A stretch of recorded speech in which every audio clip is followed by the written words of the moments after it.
माननीय अध्यक्ष जी, सबसे पहले मैं आपका धन्यवाद करना चाहता हूं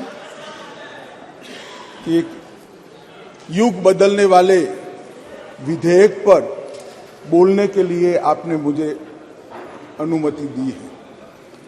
माननीय अध्यक्ष जी, संविधान को संशोधित करने वाले 128वें संविधान संशोधन के समर्थन में बात करने के लिए मैं यहां खड़ा हुआ। माननीय अध्यक्ष जी,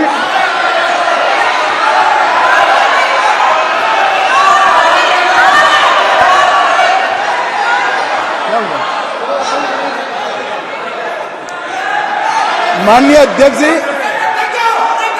जिसको जाना है डरिए मत, डरिए मत। अरे भाई डरो मत। नो, जिसको जाना है जाने दिए ऐसे क्यों? प्लीज, कोई भी सदन में रुक सकता है, जा सकता है। माननीय अध्यक्ष जी, प्लीज, नो। माननीय अध्यक्ष जी,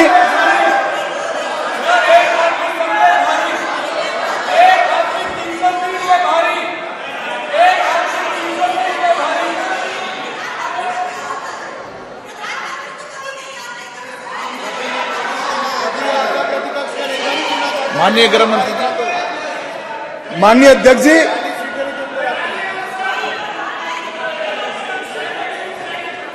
कल का दिन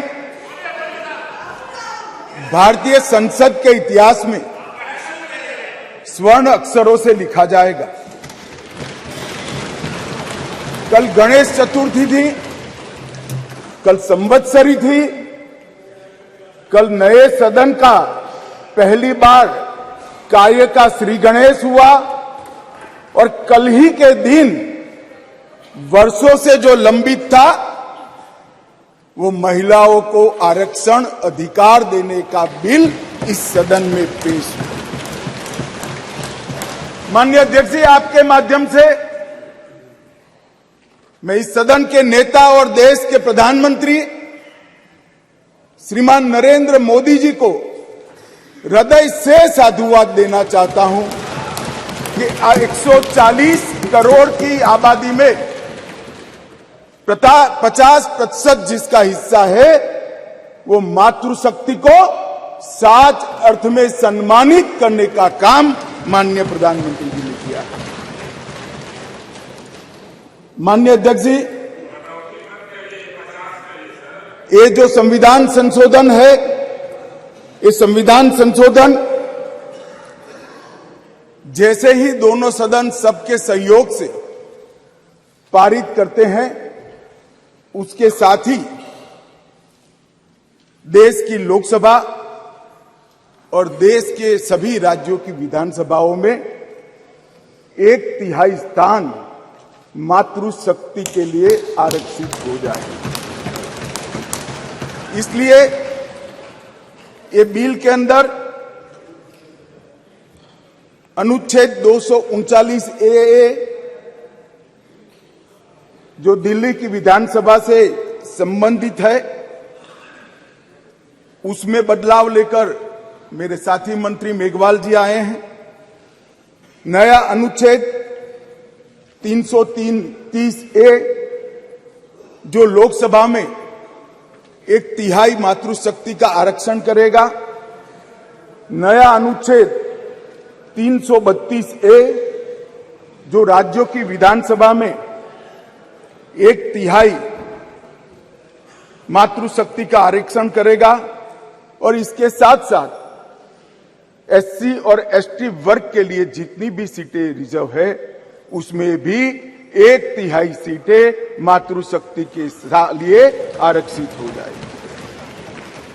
माननीय अध्यक्ष जी, इसके साथ महिलाओं के अधिकार की एक लंबी लड़ाई का अंत हो जाएगा और जिसकी कल्पना इस G20 की बैठक में सम्माननीय नरेंद्र भाई ने समग्र विश्व के सामने रखी, वुमन लेड डेवलपमेंट, उसके नए युग के श्री गणेश इसी बिल से होने जा रहे हैं। क्योंकि अब इस देश की माता, इस देश की मातृशक्ति, इस देश की बेटी न केवल नीतियों के अंदर अपना हिस्सा पाएगी, नीति निर्धारण करने में भी अपने पद को सुरक्षित कर पाएगी। माननीय अध्यक्ष जी, कुछ पार्टी के लिए महिला सशक्तिकरण एक पॉलिटिकल एजेंडा हो सकता है।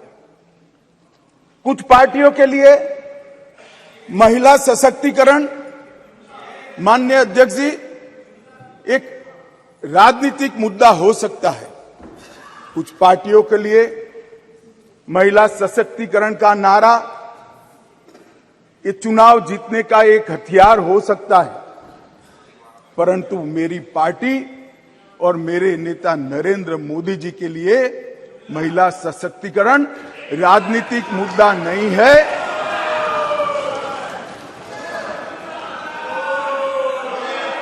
फिर से सुनिए, मेरी पार्टी और मेरे नेता नरेंद्र मोदी जी के लिए महिला सशक्तिकरण राजनीतिक मुद्दा नहीं, मान्यता का सवाल है, मान्यता का सवाल। माननीय अध्यक्ष जी, किसी भी सिद्धांत के लिए किसी व्यक्ति या संस्था इसका आकलन करना है कि सिद्धांत के प्रति मान्यता कितनी दृढ़ है, तो कोई एक घटना, कोई एक कदम से नहीं बनाया जा सकता। प्रधानमंत्री नरेंद्र मोदी जी जब संगठन का काम करते थे, भारतीय जनता पार्टी के संगठन महासचिव थे गुजरात प्रांत के, और गुजरात में भारतीय जनता पार्टी की वडोदरा कार्यकारिणी हुई थी। उस ऐतिहासिक कार्यकारिणी में मोदी जी के रोल के कारण ही भारतीय जनता पार्टी के संगठनात्मक पदों में 1/3 रिजर्वेशन माताओं के लिए किया गया। और ऐसा करने वाले मैं गर्व से कह सकता हूं कि मेरी पार्टी सबसे पहली पार्टी है और मेरी पार्टी सबसे अंतिम पार्टी। माननीय अध्यक्ष जी, मोदी जी जब मुख्यमंत्री थे, ढेर सारे लोगों को मुख्यमंत्री रहते हुए ढेर सारी भेंटें मिलती हैं। ज्यादा से ज्यादा सभी लोग इसको तोशाखाना में आरक्षित रखवा देते हैं। मोदी जी ने उस वक्त निर्णय किया था और सार्वजनिक घोषणा भी की थी कि जितनी भी भेंट आएगी उसका ऑक्शन होगा और वो बच्चियों की पढ़ाई लिखाई के लिए खर्च की जाएगी। माननीय अध्यक्ष जी, सीएम रहते हुए भी उनको प्रधानमंत्री देश की जनता ने चुना। 2014 में उनको प्रधानमंत्री पद के प्रत्याशी घोषित करने के बाद चुनाव हुआ और 30 साल के बाद इस देश की महान जनता ने पूर्ण बहुमत की एक सरकार मोदी जी के नेतृत्व में बनाने का मैंडेट दिया। और जब सरकार बनाने का समय आया, तब मोदी जी का स्वाभाविक था कि मुख्यमंत्री पद से इस्तीफा देना, और इस्तीफा देने के बाद ही वो प्रधानमंत्री बन सकते थे। तो मुख्यमंत्री पद से जब मोदी जी ने इस्तीफा दिया, तब इनके बैंक अकाउंट में माननीय अध्यक्ष जी, भाई उनको जवाब न दो, इनके बैंक अकाउंट में जितना भी मुख्यमंत्री की तनख्वाह से और जितना भी पैसा बचा था, वो सारा का सारा गुजरात सचिवालय की वर्ग 3 और 4 के कर्मचारियों की बच्चियों की पढ़ाई लिखाई के लिए। माननीय अध्यक्ष, इसके लिए कोई सर्कुलर नहीं था, इसके लिए कोई कानून नहीं बनाया था। यही मोदी जी जब गुजरात के मुख्यमंत्री थे, तब बेटी बचाओ बेटी पढ़ाओ का नारा देश भर में दिया और गुजरात में उनके प्रयासों से, जन जागृति के माध्यम से कोई कानून के बगैर लिंग अनुपात के अंदर बहुत बड़ा परिवर्तन कर लाखों बेटियों को पृथ्वी पर आने का अधिकार इस नरेंद्र मोदी जी ने। धूम धक्की धूप में मई महीने में पटवारी से लेकर मुख्यमंत्री तक पूरी की पूरी सरकार 5 दिनों तक गर्ल चाइल्ड एनरोलमेंट के लिए गांव-गांव में जाती थी। कोई कस्बा ऐसा नहीं होता था जहां पर सरकार के पदाधिकारी नहीं जाते थे। पंच, सरपंच, जिला पंचायत के सदस्य, तहसील पंचायत के सदस्य, विधायक, सांसद, मुख्यमंत्री, मंत्री सभी लोग जाते थे और बच्चियों को पढ़ाने के लिए, उनके एनरोलमेंट के लिए और ड्रॉप आउट रेशियो के कम करने के लिए, उनको फिर से पुनः दाखला दिलाने के लिए गांवों में निवास करते थे।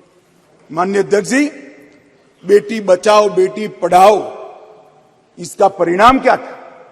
एक और तो लिंग अनुपात में बहुत बड़ा अंतर आया और दूसरी ओर कांग्रेस पार्टी जो लेगेसी छोड़कर गई थी गुजरात में, उसमें प्राइमरी एजुकेशन में 37% ड्रॉप आउट रेशियो था और मोदी जी जब मुख्यमंत्री से प्रधानमंत्री बनने के आए तब वो 30% ड्रॉप आउट रेशियो घटकर 0.70% है।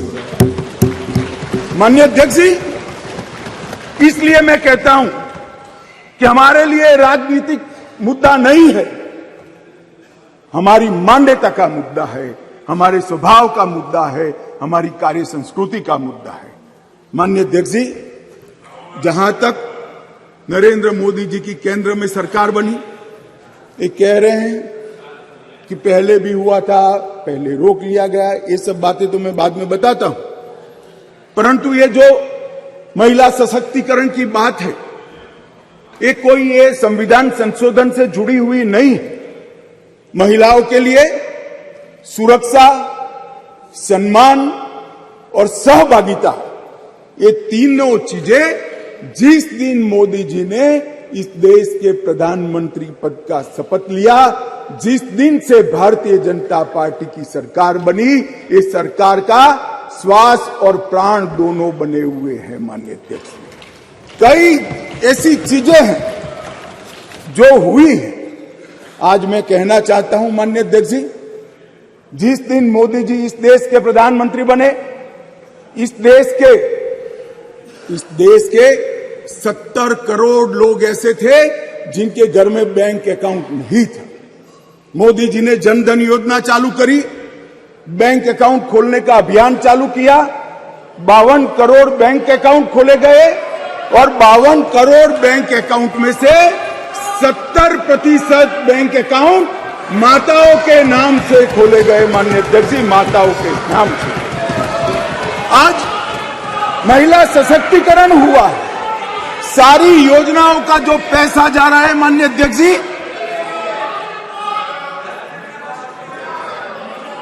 किसने 10 मिनट दिए मुझे? आप वहां बैठकर टाइम दोगे? अरे सुनने की आदत डालो भाई,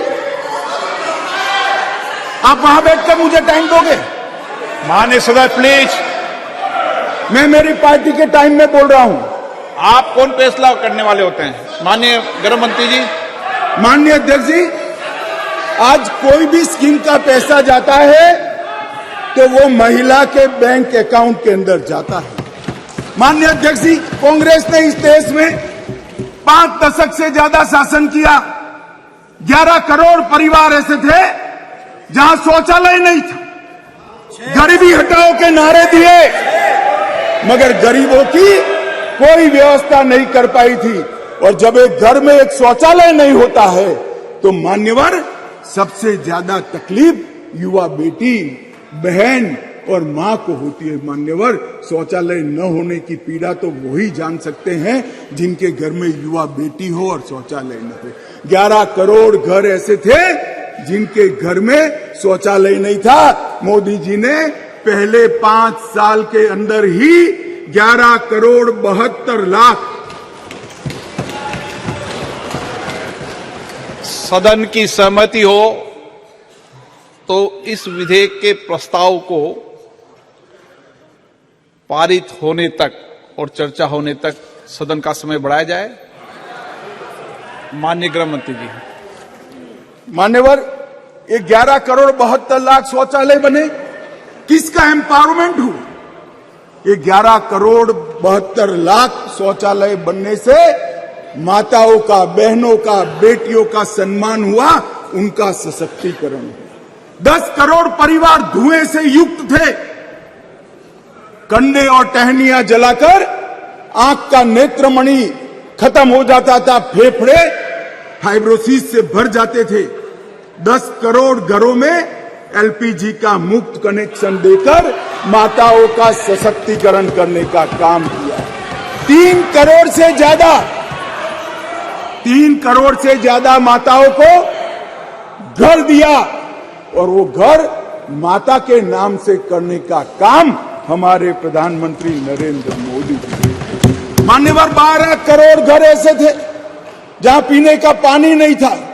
अब जो समाज के अंदर रहते हैं, जो जमीन को जानते हैं, उनको मालूम है कि घर में पीने का पानी नहीं है तो पीड़ा सबसे ज्यादा किसको होती है, किसको ज्यादा तकलीफ होती है। घर में पीने का पानी नहीं है तो घर की माता को ही तकलीफ होती है।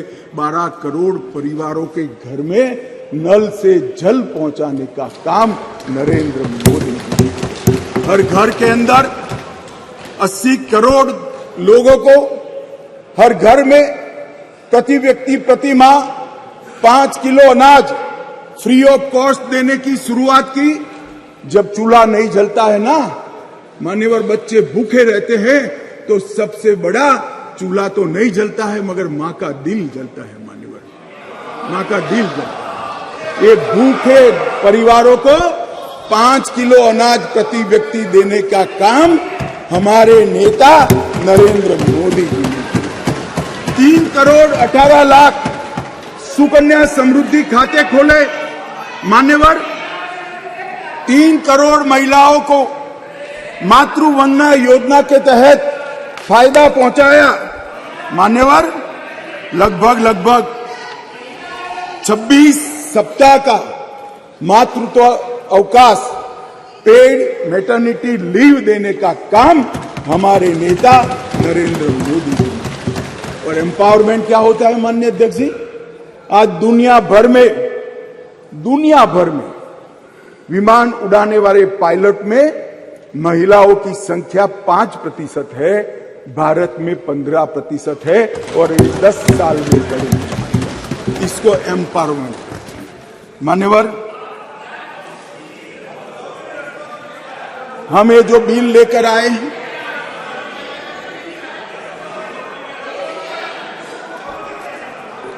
मान्यवर,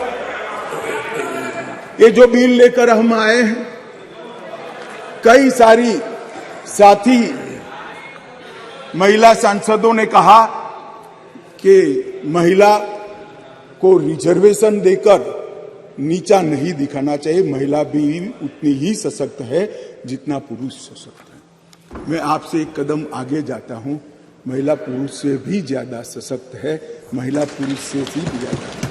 मगर समाज व्यवस्था ऐसी बनी है जिसके अंदर इस आरक्षण से अब डिसीजन मेकिंग में, पॉलिसी मेकिंग के अंदर महिलाओं की भागीदारी सुनिश्चित कर दी जाएगी। ये सम्मान करने के लिए एक आरक्षण है। मान्यवर, इस देश में जो भी रहता है जिसकी जड़ें भारत से जुड़ी है, वो कोई भी महिला को कमजोर बनाने की गलती नहीं कर सकता। मान्यवर, दुर्गा, सरस्वती और लक्ष्मी 3 स्वरूप है देवियों के। दुर्गा शक्ति का स्वरूप है, सरस्वती विद्या का स्वरूप है, और लक्ष्मी ऐश्वर्य का, वैभव का स्वरूप है। ये तीनों स्वरूपों में हमारे पुरखों ने, हमारी संस्कृति ने मां की ही कल्पना की है, कहीं और किसी की कल्पना नहीं। मान्यवर, मगर प्रॉब्लम क्या है, प्रश्न क्या है? जड़ें भारत से नहीं जुड़ी है। मैं कहना नहीं चाहता जड़ें कहां जुड़ी है, जड़ें अगर भारत से जुड़ी है तो तकलीफ नहीं पड़ती। मान्यवर, मैं आज आपको कहना चाहता हूं, हजारों वर्ष से हमारे सांस्कृतिक प्रवाह और हजारों वर्ष के हमारे देश के इतिहास के अंदर कई सारी ज्ञान की नई नई विधाएं और ज्ञान के नए नए आयाम हुए। कहीं वेदों की ऋचा है, कहीं उपनिषदों के मंत्र हैं, कभी पुराणों के श्लोक पढ़े हैं। ऋग्वेद के कुल 422 मंत्रों में महिलाओं का महिमा मंडन करने का काम हमारे ऋषियों ने किया है। वेदों की रचना में योगदान देने वालों में गार्गी, मैत्रेयी, घोषा, विश्वम्भरा, श्रद्धा, संध्या, देवयानी, सची, अदिति, लोपामुद्रा, ये सारी माताओं ने वेदों को संवेदना से परिपूर्ण कर कर समग्र चराचर की चिंता करने वाली बनाए। मान्य अध्यक्ष जी, कहा जाता है अदिति को इंद्र की मां कहा जाता है। मान्यवर, अदिति चारों वेदों में पारंगत थी और चारों वेदों को पूर्ण करने में उन्होंने बहुत बड़ी भूमिका निभाई।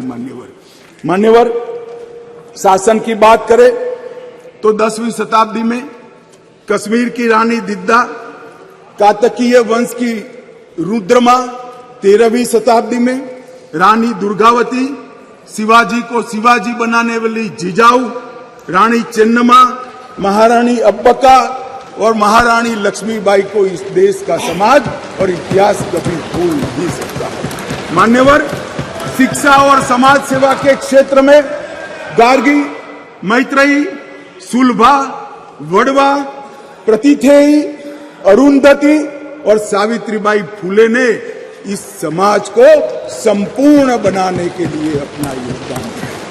हमें बिल जो लेकर आए हैं मान्यवर, ये भाव से लेकर नहीं आए। एक प्रकार की समाज व्यवस्था बनी है और समाज व्यवस्था में एक क्षति है। एक क्षति को सुधारने के लिए, महिलाओं को प्रतिभागिता बढ़ाने के लिए, उनका सम्मान करने के लिए 50% आरक्षण देकर आज हम यहां पर आए हैं। मान्यवर, जहां तक ढेर सारे लोगों ने अलग अलग प्रकार की बातें की है मान्यवर, मैं आज यहां कुछ चीजों का जवाब भी जरूर देना चाहूंगा। मैं इससे पहले स्पष्ट कर देता हूं, कोई ये जवाब को अपने दिल से न लगा ले। मैं किसी भी दल के खिलाफ बोलना नहीं चाहता। बहुत मौके आएंगे जहां राजनीतिक उत्तर देने की जरूरत होगी, दमखम के साथ देंगे, डट कर देंगे।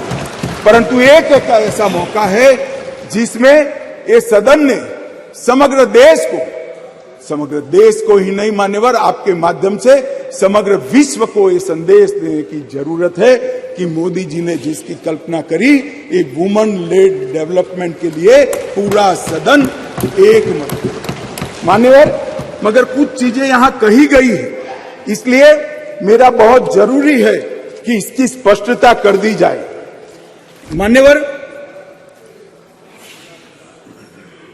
मान्यवर, ये जो प्रयास है, ये वो 5वां प्रयास है। पहली बार ये महिला आरक्षण बिल नहीं आ रहा है, पहली बार ये संविधान संशोधन नहीं आया है। तो क्या हुआ वो 4 संविधान संशोधनों का? क्यों आज मोदी जी ने लेकर आना पड़ा? देवगौड़ा जी से लेकर मनमोहन सिंह जी तक, बीच में 2 बार अटल जी ने, 4 बार प्रयास हुए, क्यों नहीं हुआ? कौन कारण था? किसके कारण पास नहीं हुआ?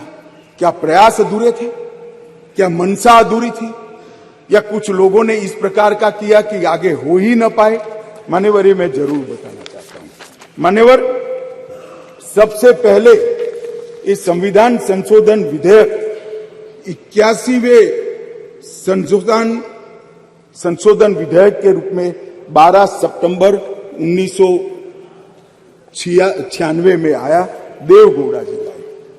मुझे कोई आपत्ति नहीं है भाई, इसका पूरा यश कांग्रेस पार्टी में के अकाउंट में डालना है तो डाल दीजिए, आप भी वोट दे दीजिए, सहमति दे दीजिए, अपने आप आपको वोट मिल जाएगा। परंतु मैं जो स्थिति है, जो सच्चाई है, वो देश की करोड़ों माताओं बहनों को बताना चाहता हूं।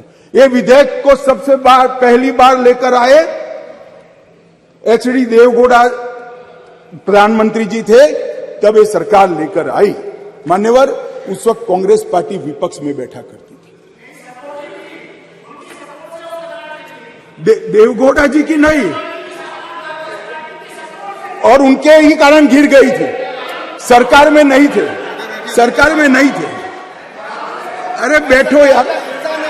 मान्यवर, विधेयक सदन में रखने के बाद विधेयक को गीता मुखर्जी की अध्यक्षता में एक संयुक्त समिति को दे दिया गया और संयुक्त समिति ने 9 दिसंबर 1996 को अपनी रिपोर्ट दे दी, परंतु दुर्भाग्य से विधेयक कभी सदन तक पहुंच नहीं पाया, आया ही नहीं।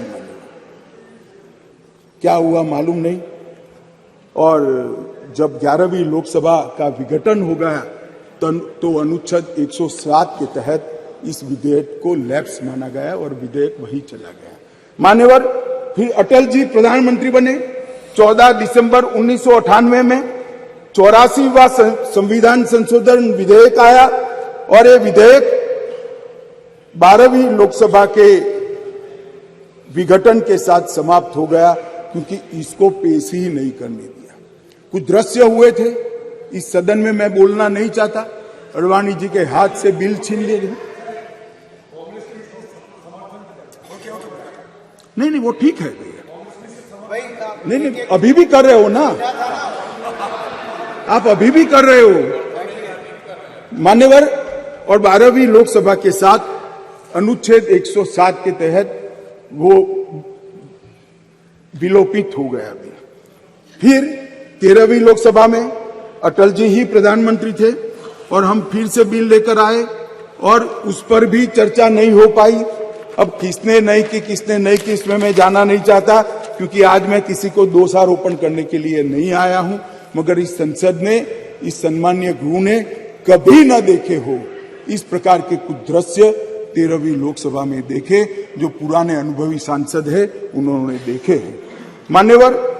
और वो भी अनुच्छेद 107 के तहत विलोपित हो गया। इसके बाद में संविधान का 108वां संशोधन डॉक्टर मनमोहन सिंह जी लेकर आए। मनमोहन सिंह जी संशोधन लेकर आए, वो पहले राज्यसभा में रखा, राज्यसभा में संशोधन पारित हुआ, उसके बाद में लोकसभा में लाने का मौका ही नहीं हुआ और वो विधेयक भी विलोपित हो गया। तो कल जो मैं कहता था अधीर रंजन जी कि विधेयक, आपने कहा कि विधेयक अभी लंबित है, लंबित नहीं है, जिंदा नहीं है, जीवित भी नहीं है। बैठ जाओ, मैं समझा देता हूं।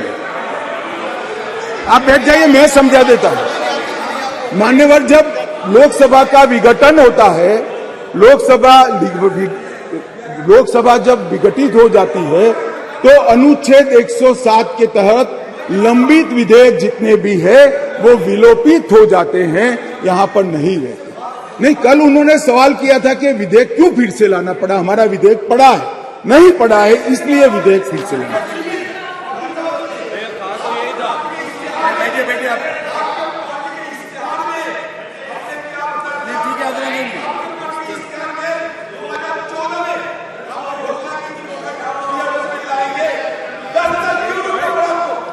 माननीय गृह मंत्री जी, माननीय गृह मंत्री जी,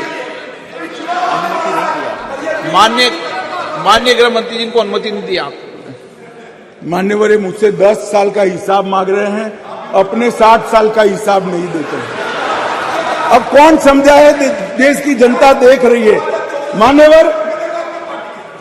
मान्यवर, ये विधेयक 5 बार आया, 4 बार आया, 4 बार पारित नहीं हो पाया।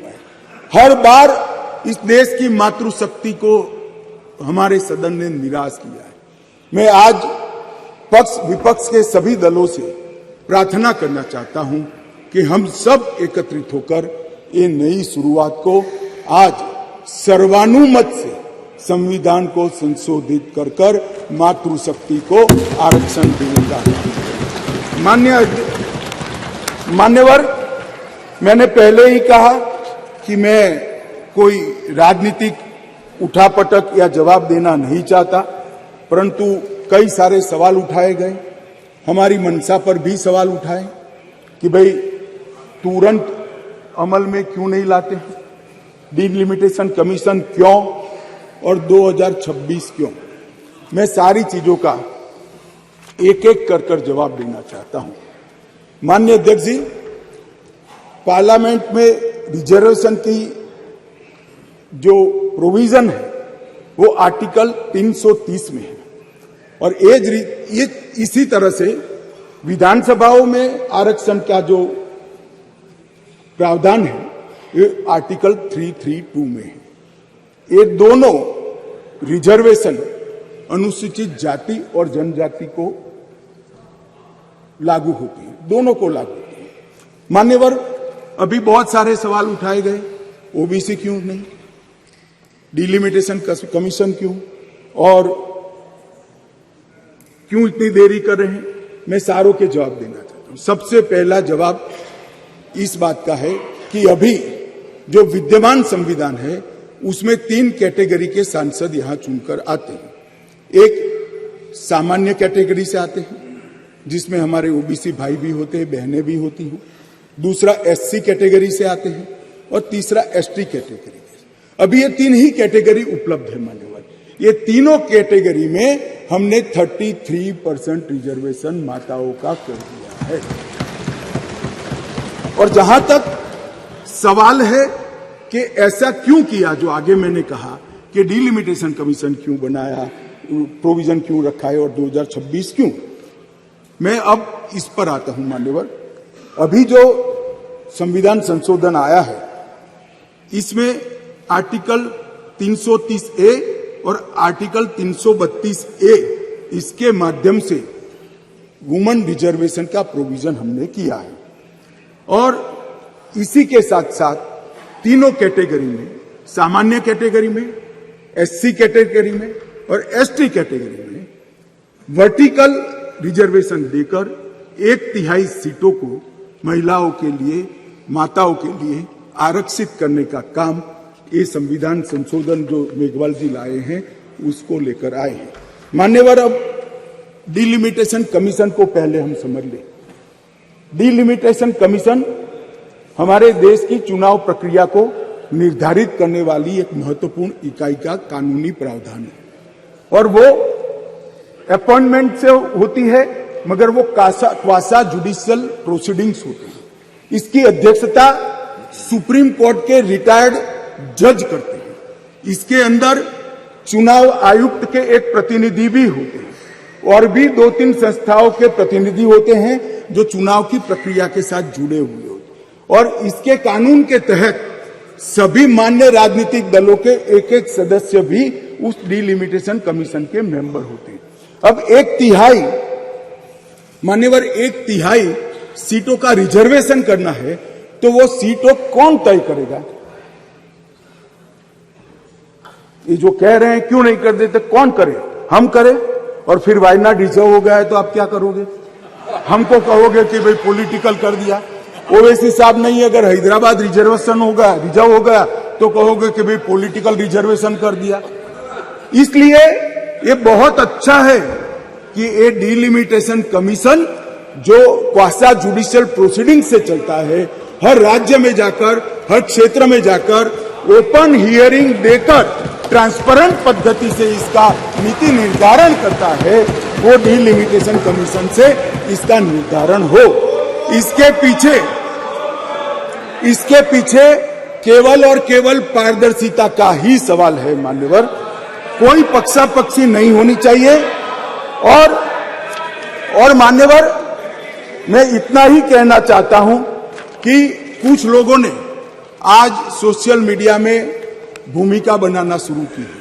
हालांकि बहुत मुझे अच्छा लगा, सबको मैंने सुना है, सबने समर्थन करने का अपने भाषणों के अंदर वादा किया है, परंतु सोशल मीडिया में कुछ लोग भूमिका बना रहे हैं कि भाई इस विधेयक को इसलिए समर्थन न करो कि इसमें डिलिमिटेशन कमीशन का है और अभी के चुनाव में नहीं होगा। कुछ लोग कह रहे हैं इसमें ओबीसी आरक्षण नहीं है, मुस्लिम आरक्षण नहीं, इसलिए समर्थन न करो। मैं अलग कहता हूं, अब समर्थन नहीं करोगे तो क्या जल्दी आरक्षण आ जाएगा? तो भी 29 के बाद आएगा। समर्थन कर दो, गारंटी हो गई। फिर जो सरकार आएगी उसमें जो बदलाव करेगी वो भी होगा। एक बार श्री गणेश तो करो, गणेश चतुर्थी के दिन ये संविधान संशोधन विधेयक आया, एक बार शुरुआत करनी चाहिए और एक बार शुरुआत करें, उसके बाद पहला डिलिमिटेशन कमीशन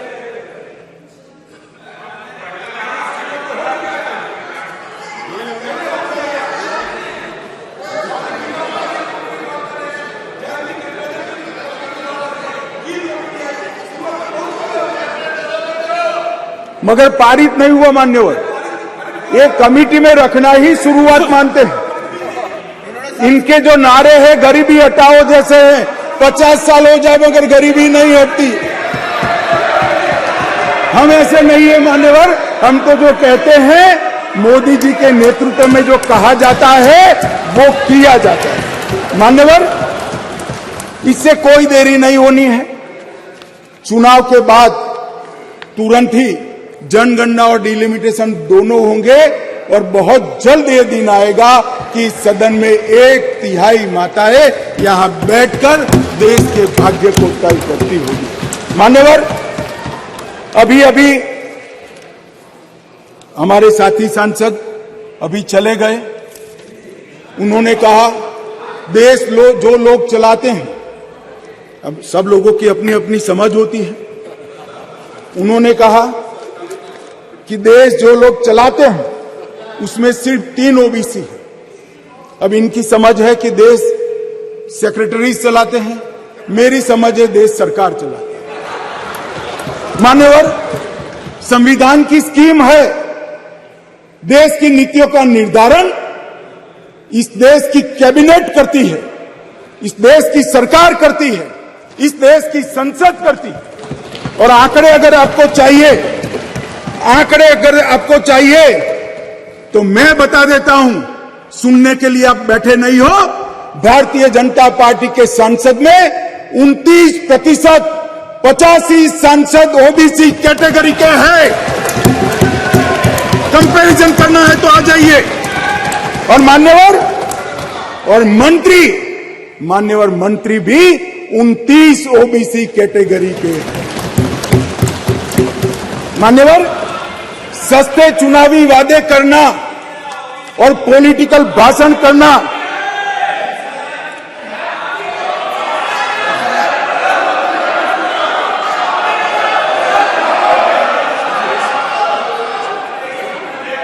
दादा, नए सदन में तो उम्र के हिसाब से कुछ करिए मान्यवर। बीजेपी के ओबीसी एमएलए 1358 में से 365 है, 27% है। ये सभी ओबीसी का राग आलापने वालों से ज्यादा है मान्यवर। बीजेपी के ओबीसी एमएलसी 163 में से 65 है, 65 है, 40% है। ये 33% की बात करते हैं मान्यवर। चुनावी भाषण करना बहुत ठीक है, कोई एनजीओ बनाकर दे देता है, चिट्ठियां आकर पढ़ जाना ठीक है भैया। मन से पिछड़ा वर्ग का कल्याण करने का काम हमारे नेता नरेंद्र मोदी जी ने किया। नरेंद्र मोदी जी जब पहली बार संसद के अंदर नेता चुने गए, और कहा गया उनको भाषण करने के लिए, लिखा हुआ भाषण एक साइड पे रह गया। उन्होंने कहा 2014 में मेरी सरकार दलितों की सरकार है, आदिवासियों की सरकार है, पिछड़ों की सरकार है, महिलाओं की सरकार। और मान्यवर आज देश के 80 करोड़ गरीबों को घर, शौचालय, बिजली, पानी, दवाई, गैस का सिलेंडर और खाने के लिए अनाज देने के बाद आज माताओं के लिए 33% आरक्षण नरेंद्र मोदी जी लेकर आए हैं। और मोदी जी ने ये जो वादा किया था, मान्यवर, ये जो वादा किया था वो मोदी जी ने पूरा किया है। और ये सारे जो ओबीसी का राग आलपते हैं उनको मैं कहना चाहता हूं, आपकी पार्टियों ने कभी ओबीसी प्रधानमंत्री नहीं बनाया, भारतीय जनता पार्टी ने ओबीसी प्रधानमंत्री बनाया। मान्यवर, इसलिए मैं सभी दल के सांसदों को एक विनती करना चाहता हूं, आपको लगता है इसमें कुछ अधूरा है तो कल सुधार लेंगे, मगर हम जो लेकर आए हैं वो महिलाओं के सम्मान की बात है। कृपया उसका समर्थन कीजिए। 4 बार इस संसद को, देश की माताओं को हमने निराश किया है। इस बार राजनीतिक पक्षापक्षी से ऊपर उठकर दलगत राजनीति से ऊपर उठकर हम सब ये विधेयक का समर्थन करें। और यश आपका भी है, हमारा भी है, छोटे से छोटे निर्दलीय सांसद का भी है। ये यश संसद का है, सदन का है। हम सब मिलकर इसको पारित करें, यही मेरा सबसे अनुरोध है।